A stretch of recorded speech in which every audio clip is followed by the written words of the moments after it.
This is a dispatch from the Institute of Magical Historicity.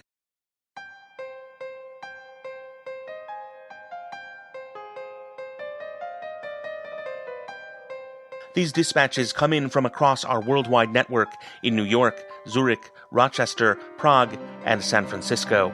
They are written and read by Institute President Benjamin Wax and scored by the Dean of Aesthetics, Ariel Cruz. They have been peer-reviewed for accuracy by the Council of Three and fact-checked by Institute staff. For more information, visit magicalhistoricity.com.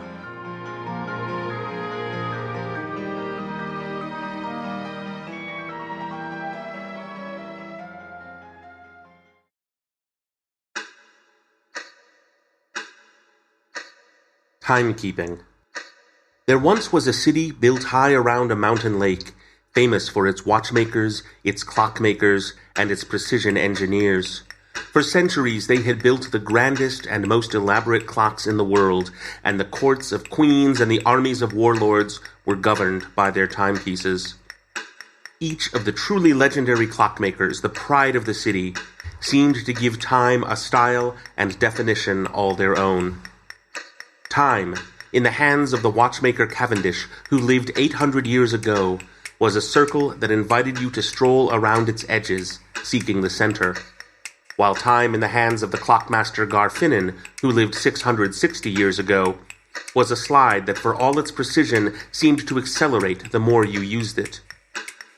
Time as experienced in the creations of the jewelry maestro Tullen was purely decorative. It existed to be looked at and admired, not spent or lived. And time as kept by Herembre, the most recent living master, was always standing right behind you, looking over your shoulder at something you had not noticed yet. Each of their creations were legion, still working and spread across the world, and each had their schools and disciples who studied and imitated and strove to live up to their examples. But 350 years ago, the city had been conquered, for the only time in its history, by the crusading armies of a god-king, whose left hand, clothed in lace, healed the sick and the wounded, but whose right hand, covered in an iron gauntlet, burned the wicked and the faithless. And when he had conquered the city of the clockmakers, the god-king commanded through his emissaries and his legates, his bishops and his acolytes, that the city turn its talents to building cathedrals and houses of worship. This he commanded, and this the people of the city, cowering in both fear and reverence, agreed to do. And so, over the next 300 years, the people of the city of watchmakers dedicated themselves to the building of 13 mighty cathedrals, 13 great stone chapels, one for each of the city's districts, each with its own style and architecture, each with its own art and edifices, to the glory of the God-King and his empire, and the fruits of faith.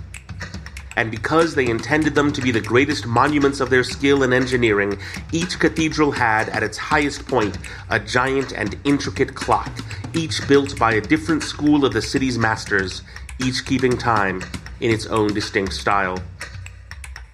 And for many years, this was considered the greatest marvel of the world.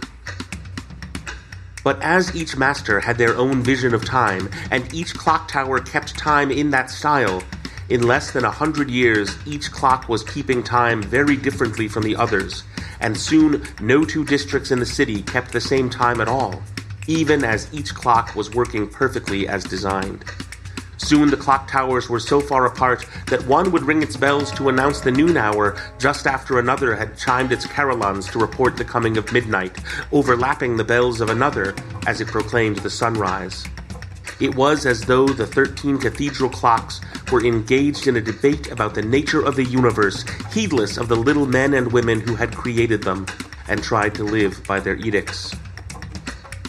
Once celebrated, the engineering of the city now became infamous and strange, known for its madmen as much as its artisans.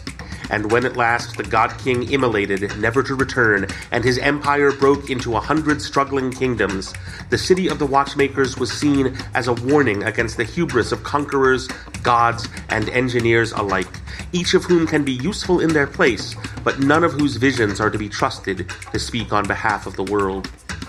And just how many years the city has gone on like this since, a place of constant noon and night, is impossible to tell from within its walls, and the sound of its bells.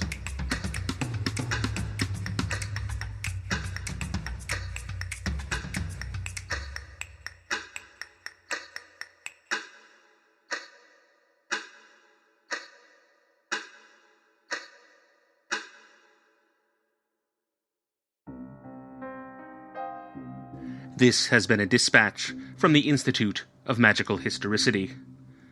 The Institute is headquartered in San Francisco, with major offices in New York, Zurich, Rochester, and Prague.